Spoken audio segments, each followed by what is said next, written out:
Chers membres de la communauté, en tout cas merci. Nous nous retrouvons encore aujourd'hui, jeudi, pour analyser les questions d'actualité comme toujours, parce que c'est ici votre espace, vous savez bien. C'est ici, n'allez jamais ailleurs. Rappelez-vous de toutes nos analyses. Et comparativement à ce qui arrive, vous vous rendrez compte comment nous avons cette capacité d'anticiper, comment nous avons cette capacité de naviguer dans les temps. Le cas des États-Unis, par exemple. Nous vous avons dit, nous y sommes. En tout cas, merci. Mais nous commençons notre émission aujourd'hui par un message de peine. Parce que ici, nous avons perdu quelqu'un avec qui nous avons passé des bons moments. Moments de lutte, moments de combats plutôt, je m'excuse. Gaston Dindo, professeur. On a été avec lui pendant beaucoup de temps. Il s'est battu pour le changement dans ce pays.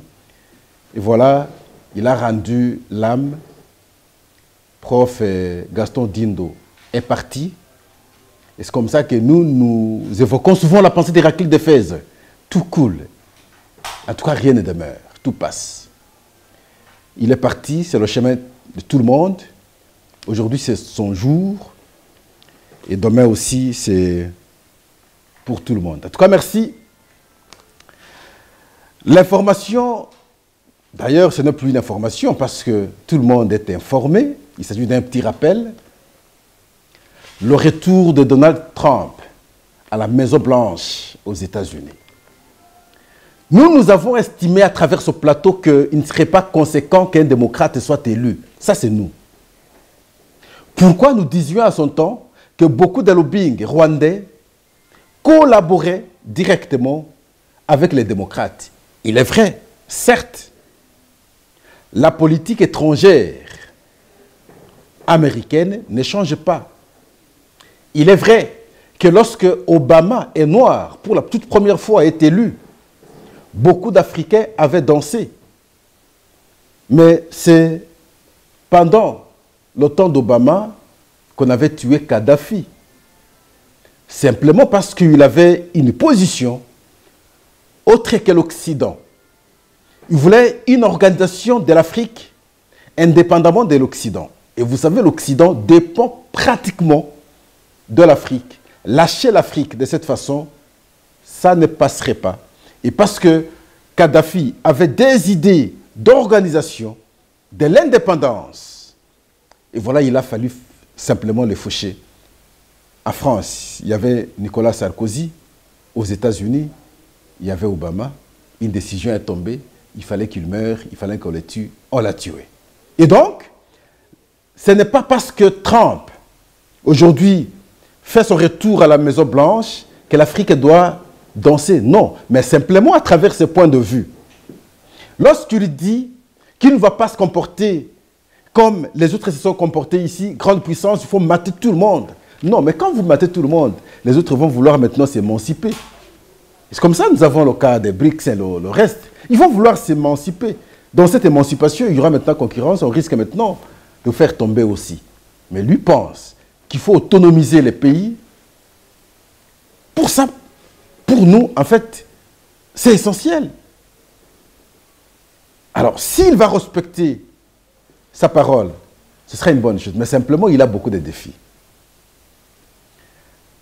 Il y a des cas de guerre aujourd'hui.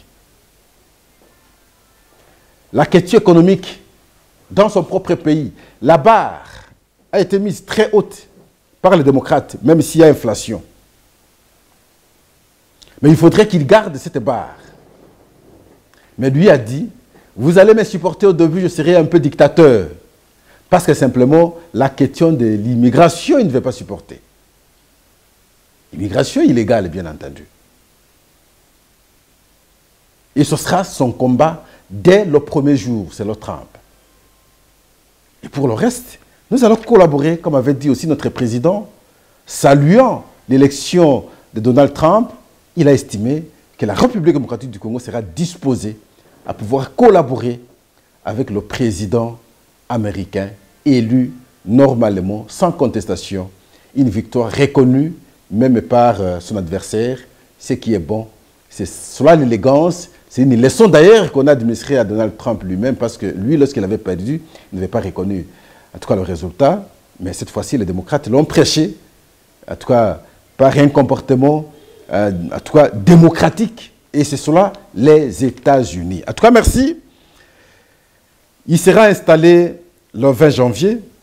C'est à partir du 20 qu'il sera officiellement président des États-Unis. Jusque-là, c'est Donald Trump, enfin, qu'est-ce que je dis? C'est Biden qui doit continuer à expédier les affaires courantes. Mais chez nous, ça pose toujours problème. Hein? Si c'était chez nous, là, on poserait trop de problèmes. Mais pourquoi? Et on réfléchirait autrement. Mais voilà, nous devons copier de bons exemples. Merci. Parlons République démocratique du Congo. Bien sûr, ça aura des répercussions avec la politique américaine. Sur cette question, vous-même, vous avez suivi. Biden, il a dit avant de quitter maintenant son fauteuil, je pense maintenant ça devient tard, il avait pensé faire le déplacement de Luanda. Luanda, c'est la capitale de l'Angola. Et c'est à Luanda que nous étions en train d'échanger, donc nous, la République démocratique du Congo et le Rwanda. Sinon, substantiellement, la délégation des affaires étrangères de la République démocratique du Congo et la délégation des affaires étrangères de la République du Rwanda. C'est l'initiative de la SADC, et pilotée, bien entendu, par le président angolais. On a échangé, mais Pascal, à travers ce plateau, nous dégagions des lectures qui ne nous mettaient pas à l'aise, en fait. Je m'interrogeais sur la capacité de notre ministre des Affaires étrangères. Ne la connaissant pas trop, mais simplement, je souhaitais à son temps qu'on ait un ministre des Affaires étrangères capable, à travers la connaissance de la sous-région, à travers la connaissance de la région, à travers la connaissance du monde, sinon particulièrement à travers la connaissance des intérêts de son pays, défendre alors valablement son pays lorsqu'il est en discussion avec les agresseurs. C'était ça notre déception à son temps. Ils ont échangé, ils ont échangé. Si on évoque cette question de cette façon, c'est parce que le ministre des Affaires étrangères, le Rwandais, il s'appelle encore comment le Rwandais là? Le Rwandais Olivier Nduhungi Rehe était à Goma. Il était venu assister au démarrage du dispositif du contrôle ad hoc renforcé. Ça veut dire quoi en d'autres termes? À Luanda, les deux parties se sont convenues. Et c'est là que nous avons parlé de notre faiblesse d'ailleurs. La République démocratique du Congo s'est engagée de défaire maintenant les FDLR. Et nous disions que les FDLR n'existent plus. Nous disions que c'est juste un prétexte rwandais. Quand vous regardez les différents points de vue avancés par les autorités rwandaises sur cette question, c'est un échappatoire, bien entendu, pour justifier la présence de l'air militaire sur le sol congolais. Parce que jamais on a entendu une fois une incursion militaire des FDLR sur le sol rwandais. Mais cela, vous aurez compris, lorsque Paul Kagame, à chaque fois lorsqu'il intervenait, il évoquait la présence des Congolais tout-rwandais au Rwanda et qui devraient maintenant rentrer sur le sol. Pour ça, lorsqu'il revendique leurs droits, il ne faut pas les en vouloir. Ça, c'est Paul Kagame. Et nous allons discuter, nous allons accepter de faire maintenant l'FDLR qui n'existait pas. D'accord. En contrepartie, le Rwanda devrait maintenant retirer ses militaires du front et du sol congolais. Et pourtant, s'il vous plaît, bien avant, le Rwanda ne reconnaissait pas qu'il avait des militaires sur le sol congolais. Toujours dans ce débat, le Rwanda avait dit à notre délégation que le gouvernement rwandais ne reconnaissait pas avoir envoyé officiellement les militaires pour aller sur le sol congolais. Si vous reconnaissez avoir vu des militaires rwandais, ça c'est la délégation rwandaise, Arrêtez-les alors, vous les transférez au Rwanda et le gouvernement rwandais verra comment les juger.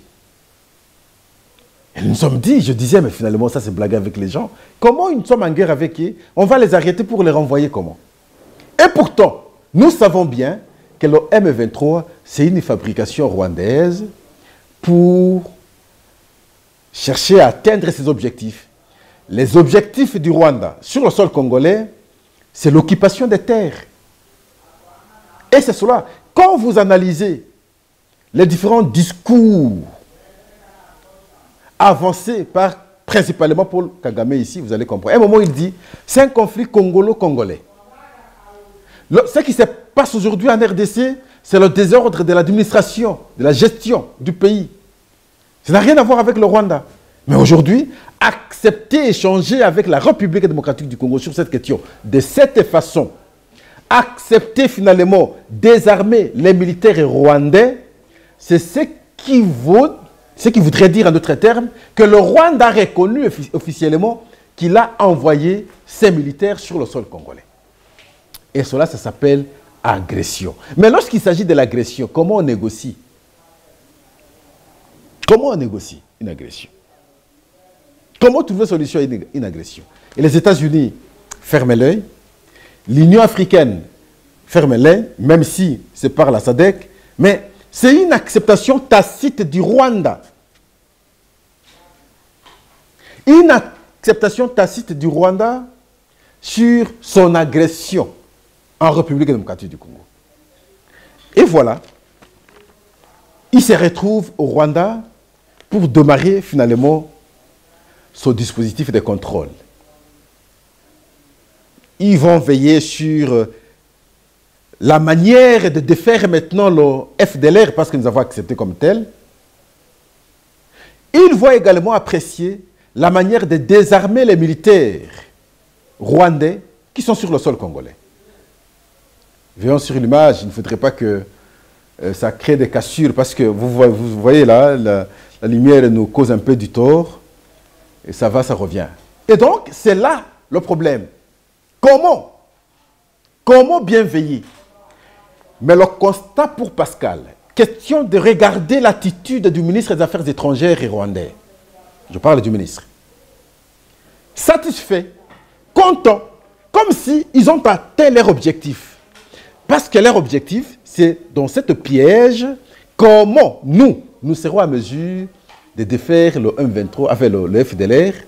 Lorsqu'on ne sera pas à mesure de défaire le FDLR, le Rwanda va rebondir sur son prétexte. Et nous n'aurons pas d'argument pour nous justifier. Personne ne nous trouvera sérieux. Et pourtant, nous savons bien que les FDLR ne sont plus là. Mais nous acceptons nous piéger nous-mêmes. J'ai toujours rappelé, les FDLR, oui, ils sont entrés en 1994, lors du génocide. C'est vrai. Mais ils ont été traqués très sérieusement à l'entrée de l'AFDEL. Ils ont été traqués très sérieusement avec le RCD. Ils ont été traqués sérieusement avec le CNDP. Ils ont été traqués sérieusement avec le M23. Ils ont été traqués sérieusement avec la mutualisation des efforts militaires entre la RDC et le Rwanda. Parce que tous ces mouvements occupaient cette partie où, entre guillemets, on prétexte rester le FDLR. Est-ce qu'aujourd'hui, nous serons à mesure? Nous sommes à mesure de les identifier là où ils sont. Même s'ils seraient là, est-ce qu'ils sont offensifs aujourd'hui? Est-ce qu'ils inquiètent le Rwanda aujourd'hui? Et vous verrez l'attitude du ministre du Rwanda, à l'aise, content, parce que simplement, il sait, il comprend qu'ils ont réussi leur coup. La RDC ne sera pas à mesure de défaire les FDLR, parce que même eux savent que les FDLR ne sont plus là. Mais le retrait du sol congolais des militaires rwandais, je ne sais pas les experts qui sont venus, parce qu'il faut le dire, il y a les experts angolais, il y a les experts congolais, il y a les experts rwandais.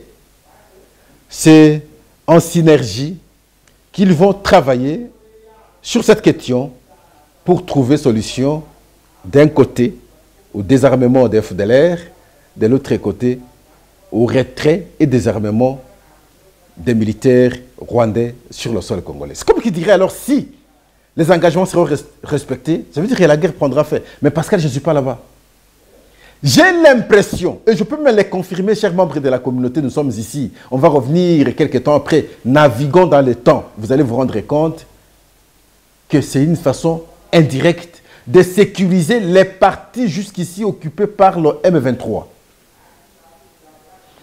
On va plus veiller sur le cessez-le-feu pour que la République démocratique du Congo garde sa partie et le M23 garde la partie déjà occupée. Et là, le Rwanda va se frotter les mains. Ce sera alors la joie du Rwanda. Et c'est comme ça que cela s'est traduit par l'attitude du ministre des Affaires étrangères rwandais. Cette question fait mal.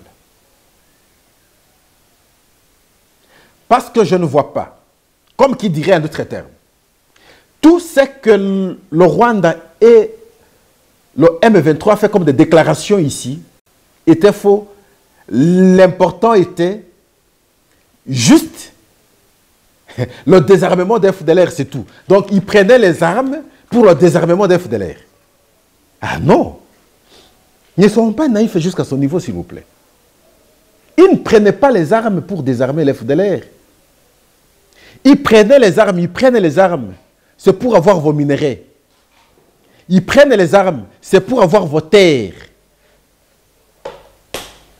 Est-ce qu'ils ont gagné ce qu'ils cherchent depuis longtemps? Non. Mais comment alors ils vont désarmer, ils vont quitter simplement parce que vous aurez désarmé les FDLR? Ce n'est pas sincère. C'est question d'analyser simplement. Et moi, j'aime que les gens comprennent cette question de cette façon-là. Il s'agit ici de stratégie rwandaise sur comment il demeurait encore longtemps sur le sol congolais. On aurait l'impression qu'il bénéficie la passe de la SADC et d'autres organisations. Et contre nous, malheureusement. Lorsque ça va perdurer dans le temps, on risque d'avoir d'autres décisions au niveau mondial, au niveau africain, au niveau de la sous-région, pour déclarer cette partie indépendante. Je le dis parce qu'il faut revisiter les textes. Pascal, j'ai toujours évoqué les trois déclarations de Nairobi, le 12 décembre 2013, devant le secrétaire général des Nations Unies, Ban Ki-moon. Sur les 4 engagements, il y a un engagement qui consiste à créer un espace commercial à l'Est. Et la lutte, que ce soit le RCD, que ce soit le CNDP, que ce soit le M23, c'est atteindre cet objectif. Ça n'a rien à voir avec les FDLR. On vous distrait. Ils savent que le FDLR n'inquiète personne. Ils ne sont plus organisés. Le problème, c'est ailleurs. Ça, ils le savent. Si nous serons à mesure de comprendre de la même manière tous, je ne suis pas pessimiste. Loin de là, je ne suis pas pessimiste. Je suis seulement un averti. Et quand j'essaie d'analyser les différents discours développés par le Rwanda, ça ne peut pas se résumer par le désarmement des FDLR. C'est faux et archi faux, s'il vous plaît. Est-ce que l'image est bonne? Oui, c'est bien, mais on va mettre un peu Merci. Alors, ça c'est la question qui nous concerne plus, la question de l'Est. Parce que toute erreur qui sera commise par nous nous amènera à la fatalité et nous devons éviter.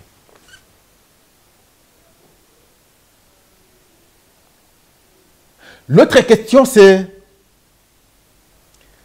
la justice. Nous l'avons évoqué la fois passée. les états-majors qui ont été organisés. Parce qu'il faut refaire les choses au pays. Et le ministre d'État à la Justice, Constant Moutamba, devant le chef de l'État, affirme que la justice, notre justice, de la manière qu'elle est administrée, n'est pas acceptée par la majorité des Congolais. Il dit 7 Congolais sur 10 n'acceptent pas nos décisions de justice, ne reconnaissent pas nos décisions de justice. C'est déjà un problème. Il y a une insuffisance des magistrats. Et donc la justice n'est pas bien dite à l'intérieur du pays. Mais cela est dû aussi aux mauvaises conditions de travail, aux mauvaises conditions de vie de ces magistrats, parfois qui prennent d'énormes risques pour ceux qui acceptent, Excellence Monsieur le Président de la République. Ils n'ont pas de moyens de mobilité. C'est tout ça qui fait que notre justice soit malade. C'est tous ces mots compilés. Mais que faire pour pouvoir en guérir, Excellence, Monsieur le Président de la République?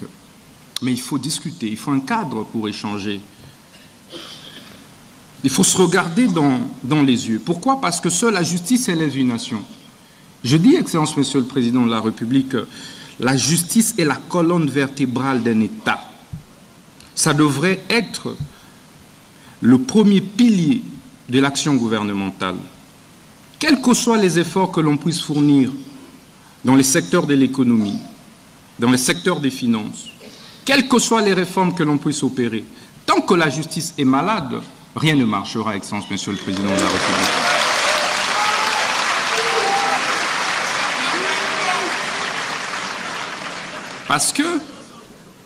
Parce que l'impunité, les détournements, la corruption ont malheureusement élu domicile au sein de notre justice.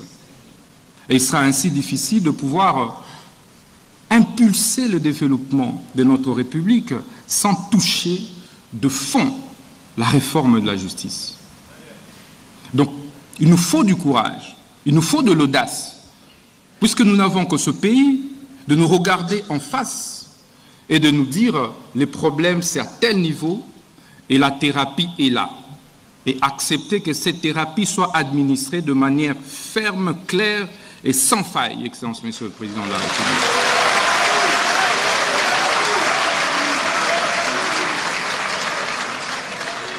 D'où l'importance de problématiser ces mots, de les problématiser au travers de ces assises, les États généraux de la justice. Ces États généraux qui interviennent, Excellence, 9 ans après ceux qui ont été organisés en 2015, sont une première du genre pour votre Excellence, depuis votre avènement à la tête de ce pays. C'est donc un moment particulier pour que nous puissions ensemble, de manière concertée et en synergie, faire les diagnostics réels des maux qui rongent notre justice, faire l'autopsie de notre justice, afin de pouvoir en proposer de manière claire une thérapie de choc qui pourra faire mal, Excellence, Monsieur le Président de la République. Mais comme vous le savez, lorsque un citoyen, un compatriote est malade et que vous lui administrez plutôt du lait, il ne va pas en guérir. Il faut donc lui administrer la quinine. Il faut...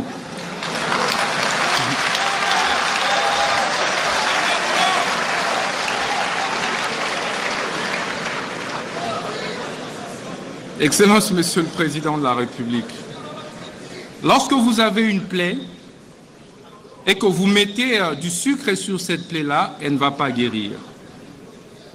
On ne met pas du sucre sur une plaie. Ça fera mal, mais il faut administrer de la thérapie des chocs. Ces assises, Excellence, vont se dérouler du 6 novembre au 13 novembre. Et ils ont été organisés et sont organisés en 3 phases. La première phase a consisté, évidemment, comme le président de la Cour constitutionnelle, le président du Conseil supérieur de la magistrature l'a dit, en l'évaluation des États généraux de 2015. Ça a déjà été fait à Zongo, dans le Congo central. La deuxième phase, qui constitue, Excellence Monsieur le Président, la particularité de ces États généraux, ce sont les consultations populaires. Contrairement aux dévanciers, ces États généraux ont requis l'implication, la participation du citoyen lambda, de la maman maraîchère, du justiciable de la rue, des 7 femmes veuves, des 7 enfants orphelins, mais victimes d'une spoliation de sa maison parce que son père est décédé et qu'il n'a donc aucune protection et que les oncles sont arrivés et que certains avocats sont intervenus. Et depuis qu'il est ministre d'État, beaucoup de revendications, beaucoup de doléances qu'il y reçoit, c'est sur les spoliations des biens privés et publics, sur les spoliations des maisons des gens. Et déjà, on comprend par là que nous avons institué la justice des plus forts. La mauvaise condition carcérale des prisonniers entassés comme des sardines, c'est une expression, où les gens meurent parfois. Il faudrait maintenant réfléchir sur l'assainissement. Mais tout ça devant les juges, tout ça devant les magistrats, ils sont là. Et qui s'acharnaient la fois passée contre le ministre alors qu'il fallait qu'ils se regardent parce que ce qu'ils font comme travail ne satisfait pas la grande partie du pays. Les discours, on a tout entendu. La matérialisation, c'est là le problème. Les États généraux, nous les avons organisés.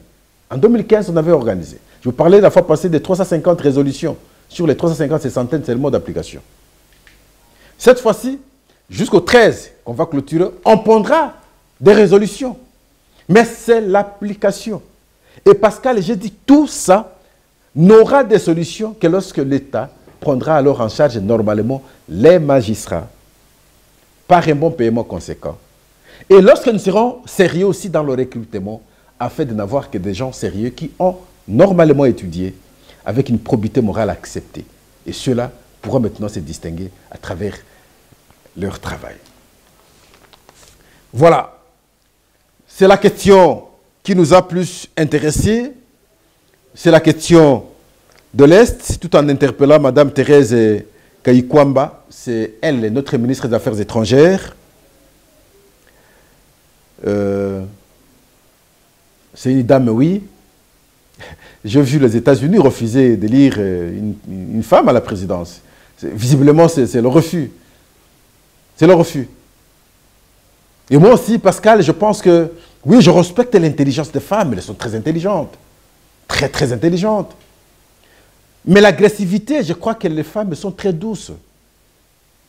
Mais dans ce cas, dans ce dossier, ça nécessite l'agressivité. Tu parles, je te regarde. Tu parles, si je ne suis pas d'accord, je te contredis. Si on ne s'accepte pas, on peut se toucher même au corps, un peu des échanges de coups. C'est ça. Mais avec une femme, ça ne passera pas. La femme, c'est la douceur. Or, le Rwanda n'a pas besoin de cette douceur. Le Rwanda a besoin de la violence. En tout cas, merci. On s'arrête aujourd'hui ici. Les conditions techniques semblaient un peu nous trahir, vous aviez constaté. Pourquoi? Parce que l'électricité chez nous pose des problèmes. J'ai suivi le président gabonais insister sur la question des énergies avec des orientations claires. Pas de sous-traitance. Pas de paiement exagéré. Il a arrêté derrière le plafond. Allez au-delà, vous avez la sanction. C'est de cette façon, surtout dans ce secteur que nous devons faire. J'ai aimé ces interventions et le monde entier a apprécié. Il était tranchant. Il donnait des orientations aux différents secteurs. Quand vous allez outre, vous-même, vous perdez votre travail. Et les gens ont été contents. Ils ont dit, c'est le président que nous cherchions. Pour la République démocratique du Congo, monsieur le président, dans le cadre de l'énergie, ici l'électricité et la régie des eaux, je pense qu'il faudrait aussi, un moment, taper sur la table. C'est autant aussi avec des sociétés d'assainissement, entre autres ici, l'OVD. Je disais la fois passée, chers membres de la communauté, réfléchissons. Comment une très grande ville comme Kinshasa, 24 communes, nous parlons de 24 communes là, mais on peut en avoir 50 communes. Comment une société qui a à peine 50 agents, qui a à peine 2 engins, sera à mesure de drainer pratiquement toutes les avenues à travers les différentes communes? Comment? Voilà pourquoi je plaidais pour qu'on crée d'autres sociétés dans ce secteur où probablement on peut avoir par commune une société. Chaque commune peut avoir son OVD. Alors cette OVD peut veiller sur l'immédiat. Parce que ce que nous avons ici, difficile d'arriver à Kinshasa. Il va arriver comment? On a à peine 20, 50 agents. À peine 2 engins. Ils vont faire quel travail à travers les 24 communes pour qu'on ait une ville assainie très normalement. Le reste, c'est le partenariat qu'on ne peut pas faire confiance. Mais l'État doit d'abord commencer à penser sa politique sur cette question. Et voilà dans quel état nous sommes aujourd'hui. On peut avoir la bonne volonté. Tant qu'on ne sait pas mettre de bonnes réflexions, de belles idées, il est difficile de matérialiser ces idées-là. En tout cas, merci. Au revoir. À la prochaine. N'allez jamais ailleurs. Restons ici. Partageons, partageons, partageons. En tout cas, partageons les liens. Soyez encore plus nombreux. C'est ici nous devons interagir. Vos messages, vos appels, nous en avons besoin. Cela nous permet d'ajuster souvent nos numéros, nos émissions. Merci. Au revoir. À la prochaine.